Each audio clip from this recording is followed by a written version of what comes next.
Ал міне жолға шықтық, күн ыстық, жақсы жұмыс жасау үшін жақсылап тұрып демалыс керек. Және де мынау бүгінгі мен бір жақсы ойланған бір ойым бар. Измена жайында бір оқып едім да. Мына измена деген білесіздер ғой, әйел мен еркектің арасында болады. Бірақ біз тек қана сол кезде ғана ма деп ойлаймыз да негізі. Измена деген тек қана әйел мен еркектің арасында ғана емес, достардың арасында измена болады, туысқандардың арасында, ата-ана мен баланың арасындағы измена, әйел мен күйеудің арасындағы измена көзге шөп салу, достардың арасында измена ол сатқындық, көре алмаушылық, туысқандардың арасында измена ол араласпау, ата-ананың арасындағы измена ол оларға қызмет жасамау, олар тастап кету. Оның барлығы жаман.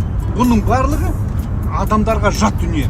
Бірақ ең сорақ измена ол адам мен Алланың арасындағы измена. Яғни сізді жаратқан жаратушыдан көмек сұрамай, сіз ілініп тұрған шүберектен, қайтыс болған адамдардан, өзі жаратылған дүниеден жаратушы тұрған кезде көмек сұрайсыз. Нағыз измена осы измена. Біз мұсылмандар бұл өмірде лайықты өмір сүруіміз керек. Осы аталған барлық изменаларды жасамауымыз керек. Лайықты өмір сүрсеңіздер, сіз онда мықты измена жасамайтын адам боласыз.